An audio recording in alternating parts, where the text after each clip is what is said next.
guess we could. All right, welcome, ladies and gentlemen. It's time for Giga Rambles because it's Friday morning in the 11 o'clock hour. I'm John Caspian. I'm Matt Miller. Hey, new Matt Miller. Hi, I'm new. Oh, I'm John Galvin. You're not new. Also, John is not new. Correct. You're the newest, I am the newest. but you do have beards and glasses, so you fit right in. I fit right in. Yeah, good. I just realized All all right. of our hairs are going the same way. How about that? Yeah. Yeah, And we're all wearing glasses. Wow. It's because we're on the northern hemisphere. All hairs flow this way, but if we went to the southern hemisphere, they would go the opposite direction, right? I can never Very go to true. the Southern Hemisphere then. Yeah. Oh, cool. So today, we herald the day before apocalypse. This feels like Christmas. We are the three horsemen of the apocalypse. Yeah. Yeah. Oh, yeah. I painted myself green and wore orc cosplay that's to right. do a battle report. Yeah. Okay, And we're then showing dress as up. green now, which means my tech skills have fixed it. Yeah. So if we're back on, people will start hearting it very quickly. I I think we are back on, actually. Yay. Are Welcome we? back, folks. I hope we were just on the whole time. Yeah. No. All right. I don't think so, but if so, that'd be hilarious. Yeah, you know. I mean, Kai's watching, which is nice. Aw. So We we were fixed just it. talking about We fixed it. apocalypse right before we had the internet kerfuffle. But It's with that, dekerfuffled, though. yeah. So with Apocalypse, we have all these box sets. We have the new rule sets coming out. We have movement trays, which I think are definitely needed with how the game is progressing and evolving, both in 40K and Age of Sigmar. But John, what are your thoughts on Apocalypse? Apocalypse, you need a large army, If you don't have a large army, they actually say if you don't have around at least 300 power level, you should be playing 8th edition because that's how the game, it doesn't work as well being that small. However, our community has a bunch of players who have really large armies, which is Correct. awesome. Yeah, that's I right. personally do not. I have like 1,500 points of Custodes and 1,400 of Necrons, so I could join my forces with someone to play some Apocalypse. So if you know anyone that has the same army as you, you could actually play together as one kind of faction. That's a possibility. Yeah. If you haven't done your due diligence and gotten huge amounts of forces. And that's one of the cool things about Apocalypse. And it doesn't necessarily have to be like one full force. If you guys are playing large scale team games, Apocalypse is a great rule set to look at, basically to help speed things up and get that like large epic scale battle without having to spend an entire day setting up models and then playing and waiting 2 hours for your other opponents to finish their turn, kind of thing. Yep. So I've watched 3 or 4 battle reports now. One of the great ones is Ash Barker, who has, I think it's Guerrilla Gaming. yeah, what is it? Gorilla Miniature Gaming. GMG. Yes. Yeah. He's got a great channel on that one. Uncle Adam at Tabletop Minions just had his video that gave kind of an overview of it. He talked Yeah. about, the pack that we get. It's $100, and it comes with 300 something command cards and asset cards for all the different factions. It comes with 4 different sheets of tokens, which are really useful. And then you can download PDFs of all of the data sheets and unit cards. So then you can have those, print those out, have them on your phone, wherever.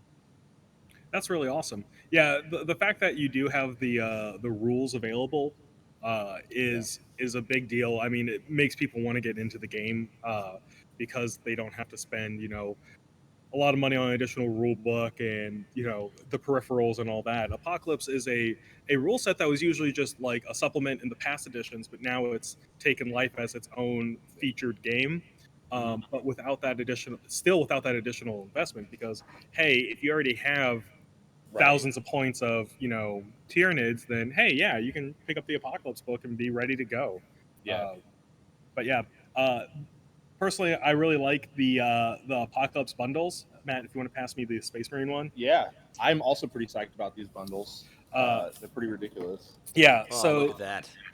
the Space Marine bundle is something like, to me as a Salamanders player that only has a couple of models for Salamanders, this one's really appealing because it gives you 3 troop choices, 3 Primaris Intercessor squads, 1 Redemptor Dreadnought, and then a Primaris Captain. It's basically a battalion ready to go.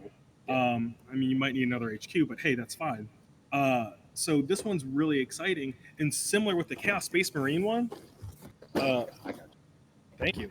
The Chaos Space Marine one is 3 of the new Chaos Space Marine squads, and so these guys just came out, and they're really rad looking. And then you get 6 bikes with it, and then a Terminator Lord. So once again, this is to help you get into that 3,000 plus or 300 plus Power level. Yeah. Finally, we have the Tyranid one. This is my favorite, but I like the big Griblies and Tyranids, and that's all that this is. Yeah, it's 2 Carnifexes, 1 Hive Tyrant, 1 Tyrannifex, and a Trigon. Yeah. So this is great Yeah. for Yeah. Spearhead. I know Tommy's looking at getting that, and then also slamming down contrast paint on it. Because Yeah. you know, like what better way yeah. to like paint up Tyranids than that new contrast Just paint? dunk the contrast pot on there. Yeah. Oh man. Or are we going to get Now, you to my play favorite. Do you have the Necron one there? Was that The Necron the one. Necron one is unfortunately in the wall of Okay. Apocalypse that we have Well, in the back. let me show them the wall real quick. I was gonna bring this up. Bam. Oh, So John boy. took a video. I'm gonna Hope cover y'all my ready face. for some 40K. Look at all of that. Apocalypse is dropping this Saturday. Ridiculous. That's beautiful. Um, that is a lot of I boxes. think we have enough. So if you need, by chance, excuse me, if you need yourself some Apocalypse, you know where to get it, right here. If your local place doesn't have it, if you're anywhere in the country, anywhere, wherever you are, we got you. Yeah, and with that, we did get a lot in, but I don't expect it to stay. No. These box sets are incredible deals, and I remember Apocalypse coming out. What was it? 5th or 6th edition? Mm-hmm. When I was still in college, and like grabbing one of those box sets was incredibly hard after like the first like, week or so, and they just retain their value, right? You know, like almost all of them are like 30% off, if not more. So save yourself like a couple hundred or like $100. I think the average savings around 100.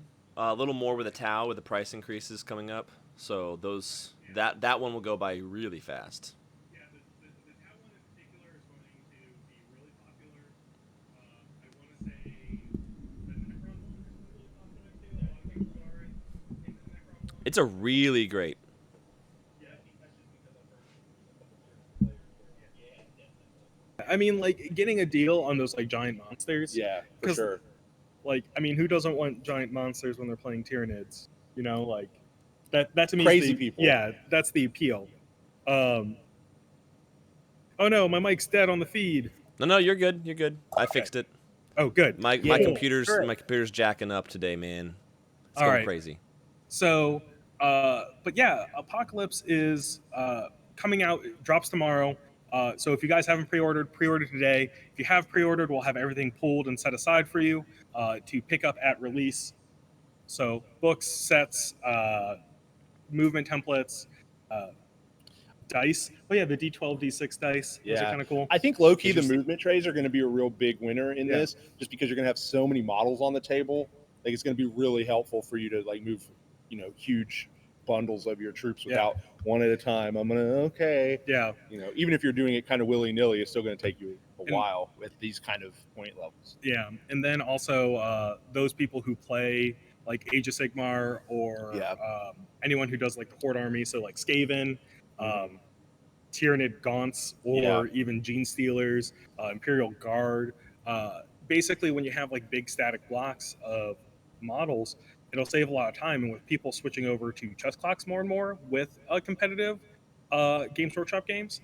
Interesting. I actually hadn't heard that. Yeah. At the last tournament, the Alpha Strike RTT, they moved over to chess clocks, at least for like the top 4, and they're thinking Interesting. about just implementing it on all the tournaments, because at the end of the day, it's not really fair if someone's playing orcs Right. and they take, like you have a 2.5 hour round, but they're taking up an hour and a half, maybe more, Right. just to move their stuff around. Right.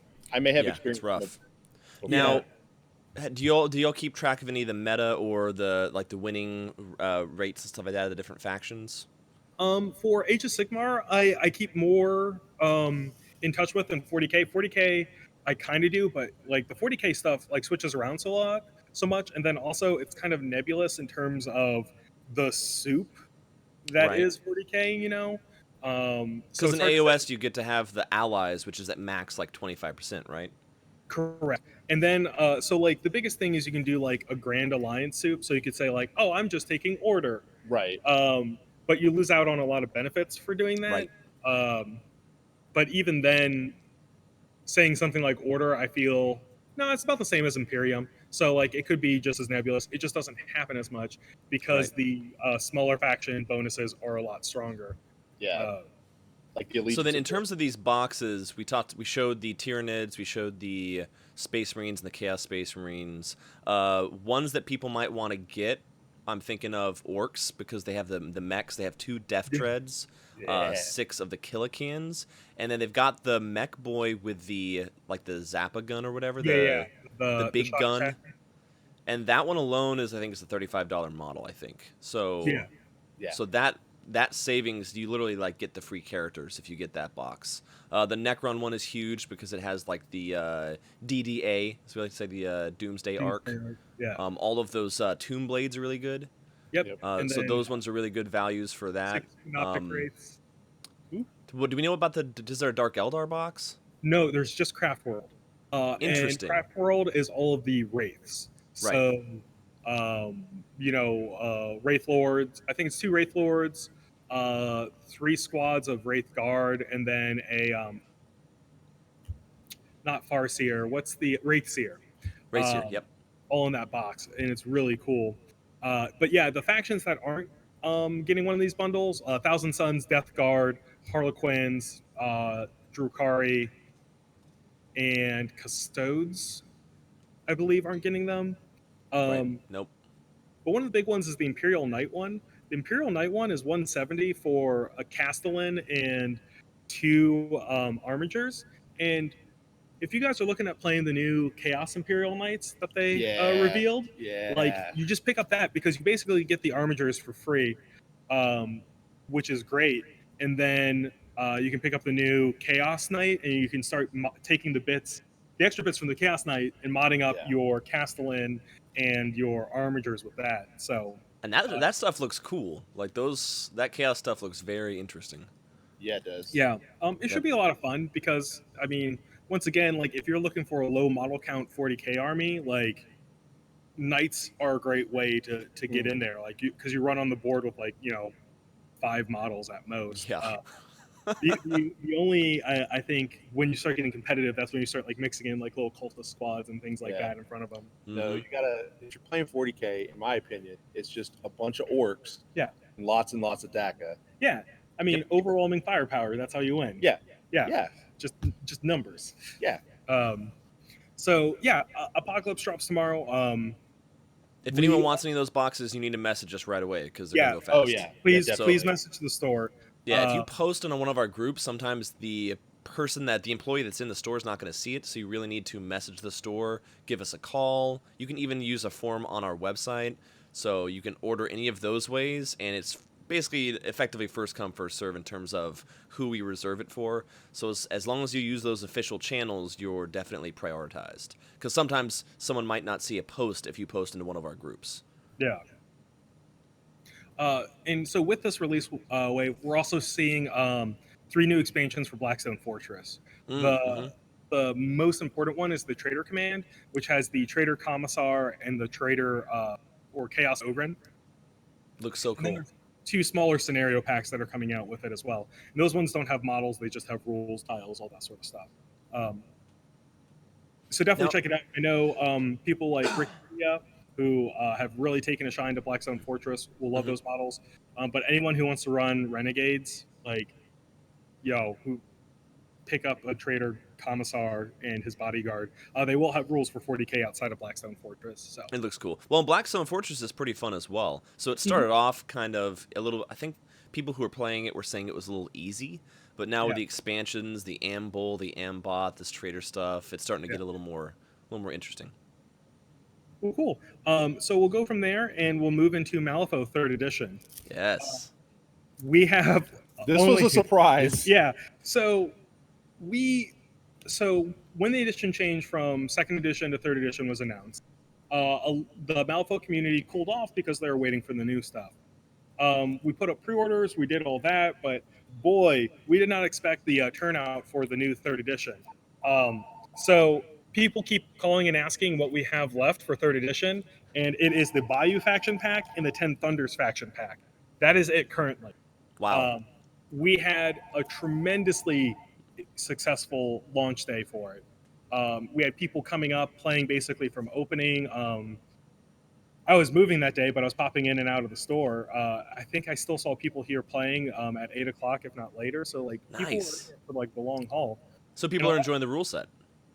The rule set's really nice because it's great when you take a really, really expansive rules collection and once again, like reduce it down. So it's not taking away any of the complexity of the game. It's just making it easier to follow, easier to track. And then for new players to get in, like Matt, who has never played Malifaux, I'm like, all right, Matt, memorize these like 56 conditions. Got it. Yeah. Easy. But in the new edition, I'll do that in a year. yeah, like there's 8, and the cards are a little bit, or excuse me, the cards are a lot easier to read, at least in my opinion. The fact that they increased them to tarot card size, try to keep everything front facing. The new models are gorgeous. We received a lot of the new faction starters with resculpts. It is a really, really strong launch, and I really like how they've changed. Like first it's your keyword, then it's your faction, as opposed to it being the opposite way. So if Matt got into the game and he's just like, "Oh man, I really like, these lawyers, but I only want to play lawyers," he could theoretically make an entire force, an entire roster just using the lawyer keyword with Leviticus. By the way, lawyer is a keyword. You can play just lawyers. Yeah. So, oh yeah, Kai said it was over 400 conditions. But by the way, what does Kai know about Malifaux? Yeah. Probably not very much, right? Yeah, not at all. I don't think Kai knows a lot about it. Yeah. But so the keyword reduces it down. It basically makes it a theme, right? Like so I'm a guy that really likes his reptiles. I don't think that's a secret to anyone. But with me, I can find the Swamp Fiend key, which includes the Gators, and I can run just the Gator Force and get benefits for doing it. So me, as more of a narrative player or a casual player, sticking to that theme is really beneficial to me because it shows me what I should buy and what I can use effectively in my force. Right. As opposed to seeing this entire broad faction of hundreds of SKUs just in that one faction and me trying to figure out what will work with my force or not. Right. So in terms of edition changes, this was a really good one, a really strong one, and we're so excited to have Malifaux players back in the store and also really eager to support us in buying the new products. So, Yeah. But Malifaux had really just kind of fallen off, and I think it was, like you said, it was that lull in between editions. yeah, and it's tough. And to kind of segue, War Machine is kind of going through something similar right now. Yeah. But we're not seeing quite the same lull. And I think a lot of that has to do with like, oh, hey, by the way, we're doing kind of a new edition, but here's a brand new faction. So War Machine is basically moving from Mark 3 to 3.5 in the most roughest of layman's terms. Where they're rebalancing a lot of the game, but keeping the core rules the same. Most of the core rules. Yeah, most of the core rules. See ya, Hills. Deuces. So with this edition change, the Privateer Press guys, they're more or less revealing the rules as much as they can when they can. But there's also a new faction, and they're also coming out with narrative play in the interim kind of thing for it. So we have Summer Rampage and all that sort of stuff. And I think they're doing this all to combat that inherent lull that happens when people know there's a new edition on the horizon. Because it's really easy to say, well, I'm going to wait for the new rules. Like, I don't want to keep playing the old rules. Like, what's the point? So I'm really excited about that. And with that, we're seeing new theme forces or readjustment of theme forces. So I think some of them you would count as new because they're merging some theme forces. So I guess you would count that as new. But most of the theme forces are getting redone. Right. They're changing the way, because theme forces in War Machine you get free points. You get X free models for spending Y points of your army on certain models, and they were like, that's kind of clunky. We're just going to give you X free models. Yeah. And so that they're all changing because in that way. It's really similar to the Malifaux the Malifaux new edition, in which they are reducing the outside complexity to it. So instead of saying to a new player, you need XYZ of this kind of model to get your freebies or whatever, they just now say, here's your keyword Yeah. of models that That's you can nice. and then if you do this, you can get these additional things added to your army, which to an outsider is a lot more appealing, right? It's a lot less head math. Yeah, And there's a lot of like weird math Jenga, because you're like, oh, I need to get, like in War Machine, it's 60 points, right? People are like, I need 60 points. Well, I'm at 59, but if I do this, I get to 60. They like the weird Yeah. Jenga of stuff. So, and it opens up list building a whole lot too. Yeah, So for sure. people can really change things around and do that. And it's been fairly exciting, and I've loved seeing once again the community's response to it. Yeah. People are getting excited. They're coming up with new list ideas just by looking at what spoilers we've gotten. And to top it all off, with the new faction Infernals, they should be seeing a little bit of a change by the time it comes out, because their rules officially release with the drop of the 3.5. And we'll have a hopefully more in-depth look at Infernals for the next GigaCast. Yeah. What was the big thing they were saying about like elevation differences or something? Oh, hills are gone. What is that all about? So I actually listened to one of the developers, William Hungerford, on a different podcast last night. Strange, I didn't know I was doing this today. John's real good about that. Wink. No, I'm messing around, but I did listen to William Hungerford, and he had 3 reasons, and one was that complexity for new players, because hills gave you a bonus that nothing else gave you. They gave you an elevation bonus, and that was literally the only way to get an elevation bonus in the game, and it stacked with other bonuses in ways that they weren't really excited about. The second one, so it was 1 was complexity, and 2 was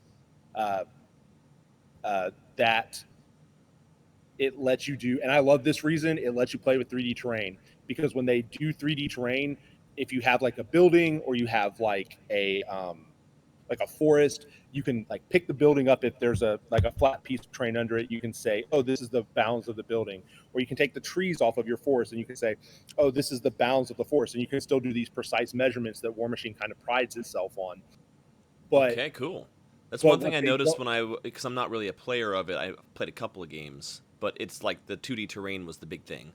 Yeah, and like everybody likes that because it is very precise, and everybody that's kind of the selling point of the game, like I said. Yeah, but you know what? I've been playing some Company of Iron for a league that we're doing, and I'll tell you that 3D terrain is really just much more immersive. Like, people come over and watch the games more. People are more interested in the games, and to be honest with you, the games feel more dynamic when that terrain is there. Yeah. So I'm all for it. That's also a good argument for painted models in general. Yeah. Painted models and terrain all kind of share the similar like selling point of a game. Yeah. But one of the big things with removing hills from the game was that no matter what, when you have a 3D hill in War Machine, your model falls over. It doesn't matter like what situation it is. Like, someone looks cross-eyed at your piece of terrain, your model just topples down and breaks. So the other thing that War Machine players do that I haven't seen in a lot of other games is they use like proxy bases. They use like bases that are the same size as the model base if they can't fit a model because of like overhang. So I have been in a situation where I'll put a proxy base on a hill and it still just slides around everywhere. So there's really just not a way to do it. Yeah. Right. And like I said, I listened to William Hungerford talk, and he was like, that's the big one. And he actually said since last Adepticon, any con that Privateer Press has been to, they have not brought hills, and no one has complained. Yeah. No one has noticed that they're missing. Right. So they were like, yeah, we're just going to get it out of here. And one of those things, the complexity of it has been, like, Matt kind of undersold how complex it was, because not only did it give you a bonus that compounded with other bonuses, but it also like let you see past things, but only under certain situations. Yeah, I actually conflated 2 points. One was that the bonus is stacked, and the other was that it was complex in ways that wasn't intuitive. Correct. Because like if you're on a hill, you can see over stuff that's not on a hill unless that other stuff is also on a hill of the same size. It was really bizarre. Yeah. So Yeah, that's a lot. Them Yeah. removing it is been like, to me, I think it's relatively well received. And like there's a little bit of community outcry. They're like, "Hey, wait, don't do that." And then they actually like think about it for a second. They're like, "Oh no, that's fine." Yeah, you know. The actual biggest community outcry I've heard is that it's not realistic. And I'm like, look, guys, I get it, but I've played fantasy, miniature war games for a long time. I get it. Hills are an actual, historical thing that Yeah. matter a lot. Uh, let's not, if you'll excuse the joke, let's not die on this hill. Yeah. Let's just Ha, ha. let's just play and enjoy our fantasy game with giant monsters and stompy robots. Yeah, and Right. to be fair as well, like not to make a mountain of this molehill, Ha. God, uh, I'm dying. but the hills in themselves, like on the board, like the scale of War Machine is a lot smaller. Like it's usually like 30 humans versus whatever else, and so the scale of the actual battle is relatively smaller. So like when you put a hill in the game, it's not really a hill, it's just kind of like raised ground, like it's like if you're fighting on a hilltop in War Machine, like that's the entire board. Yeah, it's most right? most of your battlefield. Yeah. Yeah. And so them changing it, I think it actually reflects the real world a little bit more, because those hills that we did have didn't necessarily really read as hills, as they were just lumps of dirt. And this also, once again, we have the rules for hills, so that means in your narrative games, in your Company of Iron, like if you want to do a battle where you start defending a hill, you 100% can. Yeah. It's just for competitive play, or even for people getting into the game, like let's just make it simpler, make people want to get into the game more, and it You allows don't want it to more be like an uphill battle for them. Yeah. Oh man, we got the hat trick. I love it. Yeah. And real quick, Charles asks if Apocalypse pickups are tomorrow. Yes, the official release date is tomorrow. Yep. We do have everything in, so we'll be pulling all pre-orders. So I know, Charles, you should be down for some stuff, so we'll have that ready for you to pick up. Yep. Yeah. So I want to get y'all's ears on a topic that I asked about in a post. I basically asked, in terms of getting more people into the game, getting games more popular, they're becoming more popular. I think one reason is that the companies are saying we can simplify games, at least in concept, like 40K is more simple, 8th edition is more simple. We can simplify things and get them more popular. And I was saying, is there a way that we can make it, is there a rule set that we can have that is both easy and easy to follow, like for spectators? Do you think that there's any game that there's currently is that's really easy for people to spectate? Outside, so yes. The first one being Magic. Oh yeah, that's fit. Yeah, Magic. Now this is not a miniatures game, but Magic does have that rule set and easy to follow. I do believe that there's other games that are easier to follow what's going on, and there'll be like some of the smaller scale ones. Like I personally think Monster Apocalypse is very easy to track, and you can tell what's going on. A lot of the smaller grid-based games, so like Underworlds, I think Underworlds combines the ease of following that like a grid-based system has with tech mechanics. So like you can see like, oh, my opponent has this card or has played this sort of buff. I can see that on their pieces, and then also you can have like a dice camera to say like, oh, hey, this is what's on. I think one thing that all those share is that a lot of the mechanics of the game are shown. Like in Monpoc, you have all of your dice are just kind of laid out, and then as you use them, people, if you have a passing understanding of the game, like, because I haven't played a lot of Monpoc, but I have a passing understanding, I can watch a game of Monpoc and be like, oh, this guy's doing this with his unit because I see his dice. And so I think that's like when most, I should say, of your resources are out and people can see them, as opposed to like either in your head or on a tablet or something, or in a rule book, those make it easier to follow. And that's why I think Magic or other card games are easy to follow. Matt Blaisdell actually has a really good point, like X-Wing, but like I could really say all Fantasy Flight games, because they are like, this is one of the things that drives me crazy with Fantasy Flight is all the proprietary like cards, tokens, and widgets. Now, to me as a player, that means I have to have and manage all these extra bits and pieces. Yeah. But as a spectator, being able to see the upgrade cards on the table, being able to see the health tracking, being able to see the dodge tokens, all that sort of stuff makes it really easy for someone outside the game to watch. The nice thing about X-Wing as well, that it has an edge over, let's say, Legion or Armada, is the smaller scale. So, like, once again, like, at most, someone's like running around with like a thing of like 9 droid chips, right? Right. You know, like who flies droid ships, Matt Blaisdell? Yeah, Matt. I think he stopped that. Oh, Yeah, like he gave it a go.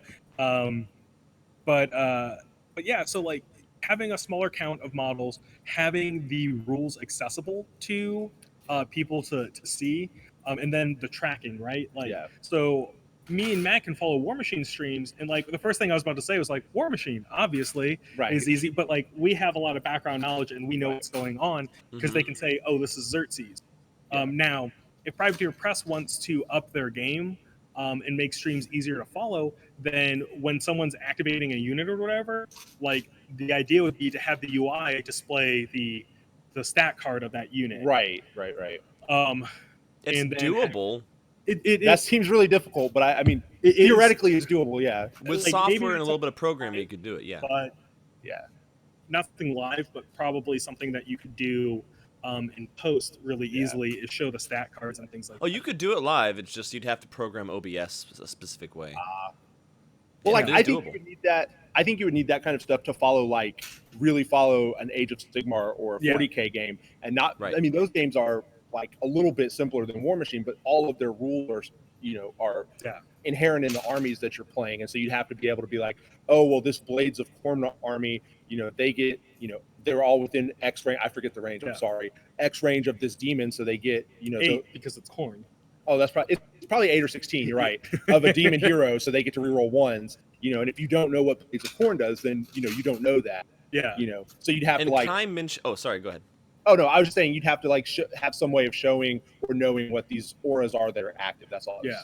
Yeah, and Kai was saying, you have the problem of production values. The high production value is great, but then you have a lack of commentary that's helpful to players who don't know as much. Yeah. So when you're watching baseball or football, they're talking about all this detailed stuff, and I don't know much about either of those two sports, so I have no idea what's going on unless I'm into the game already, Right. And so making it accessible to someone outside of the game is basically the job of the commentator, taking time to explain things in layman's terms and also providing enough insight to where someone who knows what's going on won't just mute the stream. I almost wonder if you'd have like two different commentators, one who is explaining things and the other one who's just commentating like with the full expertise, so to speak. Yeah, that's a good idea, actually. I mean, you need a Jim and a Bob, right? Like you need someone who is the flavor, the person who is describing the action, and then the person who is providing the insight. Right. And that to me, we won the football game because we scored more points than them. Yeah. Well, I mean, in all actuality, one person has to be the one more or less describing why this is exciting. Describing the exciting action, and the other person is describing why it is that way. Yeah. And he moved his Gilman up 6 inches. It's a great thing. And so like moving Gilman up 6 inches to take advantage of blah blah blah because of this is a lot less exciting than like Gilman advances and like takes a defensive position to like secure this objective, and then someone else that was is fun. like, I like that. Good job, John. Yeah. And then Matt would be like, well, the opponent's army doesn't really have anything left to really take on Gilliman, so he's going to have a tough time. Yeah. Like that Gilliman's going to be able to really secure this because they can't like budge him off of this object. Yeah. And so that is to me a way that commentary should be done. And I think at least in terms of like tabletop, I think esports has definitely gotten there, but like tabletop games hasn't really gone there yet. And I have to say, and I don't want to break anyone's heart, is that there's not enough money in tabletop to, at least on the like competitive play scene, to have that kind of commentary. Yeah. Things like card games like Magic, Hearthstone is not technically a tabletop, but it kind of is. Yeah. It's a video game designed as a table. They are starting to gain traction, and hopefully, this once again brings money into the tabletop scene to improve the quality of life of streams and things like that. Yeah. So, yeah, Yeah, I think you're right, because most of the people that are doing commentary, like we've done some commentary, but we do it because we like the games that we're commentating on, or we want to like put some content out. But like, it's different because there's not anybody that can really afford to do it even semi-professionally. correct. Well, yeah. we have a skill shot which came to Gigabytes for the Alpha Strike RTTs. Yeah. didn't Yes, they? you're right. You're right. Correct. So then And- they're the ones who do a lot of the stuff for, is it High Res Studios? I don't. Maybe. Well, think so anyway, that's right, but I Brad, don't wanna Brad get Weir, crucified shout if out to I'm wrong. him. Yeah, 'cause right, They like, have I they've mean- got multi cameras going on, and he Yeah. said they have some things in the works to make it easier for spectators.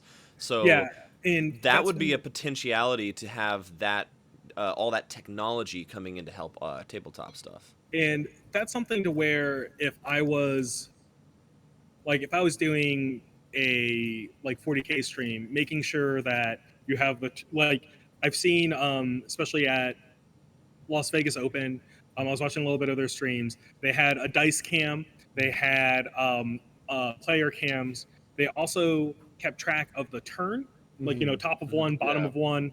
They also kept track of the victory points, which I think is all good. And I think also, like, and this is more difficult to do on the live streams because it requires a little bit more setup. But at least if you're doing the final rounds, having pictures of stats or special rules that you can throw up on the screen, Right. because that's something that the Magic crowd's able to do really easily. When they do like an open or whatever, they can type in the Magic card and pull up a picture of the Magic card and be like, all right, hey, this is what the rules say. So this is why it's important that they're doing or playing this card. Yep, So- that's cool. And I think it would be a lot of work to do for a miniatures game because of how massive the rules are. But I don't think it's impossible, and I think that's the way things need to go, especially having more of those like digital databases, like the enhanced codexes that 40K has, the War Room app, the Malifaux app, Dust and List, all that sort of stuff. Like it gives access to streamers to hopefully have the tools to display rules to have things to be easier to follow. Yeah, nice. Yeah, I did it. No, yeah, but I so mean- that covers that topic pretty well, guys. Nice. Cool, we're done. All right, good job, Matt. But all this, like, I want streaming to be better, and I think we have at least the concept of what a good stream would be. It's now just taking the time to get that set up and rolling here at Gigabytes to follow. And I know Matt was telling me that he was taking the time to look at editing software and things like that, at least for podcasts. Yeah, but I mean, you could. It's all audio, visual stuff, so you Right, can yeah. use it in the same. And I have the knowledge base to hire Chris Miller to do the layouts of the stream. I should mention Chris Miller, not related to me, although he does have a brother named Matt. So you guys are brothers. Yeah, All right, pretty yeah. much. Yeah. All right, John, let's use that as a poor man's sideway into the month of June painting competition. Ooh. Yes. We have announcents to make. Yeah. Mhm. I like that. So we So- had quite a few entries this Yeah. June. So the theme was Giga Getaways, hashtag Giga Getaways. So we had a lot of folks. The theme was basically desert and or vacation and or getting out into nature kind of stuff. So we have our top 3 winners. Yep. So, John, can you start off with number 3? Number 3, Damon Paul. So we had a very cool. It was a diorama of 2 gladiator fighters fighting off Yeah. in what looks kind of like a Spartacus arena. I was- absolutely loved it. Yep. Now, my personal getaway isn't ending up in the gladiatorial ring, but, get me a couple of beers and we'll see where the night goes. Well, that's the thing. Like, that's like a vacation destination if you're traveling to Rome, a couple Yeah. thousand years ago. Yeah, so, but I really love the work and the thought that Damon put into it. So, you are definitely our number 3 in the competition, but at least 1.5 in the heart. And then for number 2, one of the entries that I personally loved, and I loved it for 2 reasons. One, the speed in which it was done, and then 2, the theme of it. and that was Matt Blaisdell's entry, Yes. which was a Team Yankee Israeli Defense Force. But he basically like made a unit that was having like a cookout kind of thing, and so it was like 15 millimeter scale. But it was basically part of his army, like relaxing, lawn chairs, all that sort of stuff.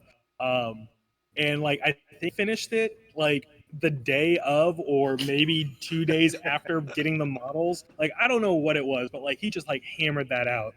Yep. And so I love the theme.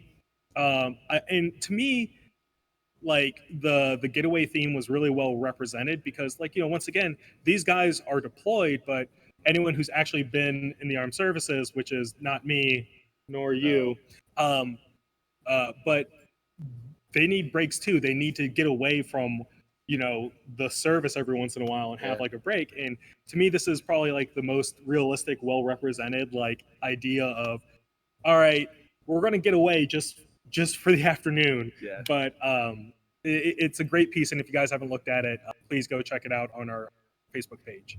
And John, Yeah. Number 1. Chris Miller. oh hey, Chris Miller won. Hey, we just talked about him. Yeah, that was the segue. Oh, there you go. Yeah, Yeah. see, it worked. We were pole blurting all the way over to here. So if you guys haven't seen Chris's work, it is once again another gladiator piece, or centurion, I guess would be a more proper term, but it was a female Roman centurion basically wading into the clear blue waters of a remote beach. This one was skillfully done.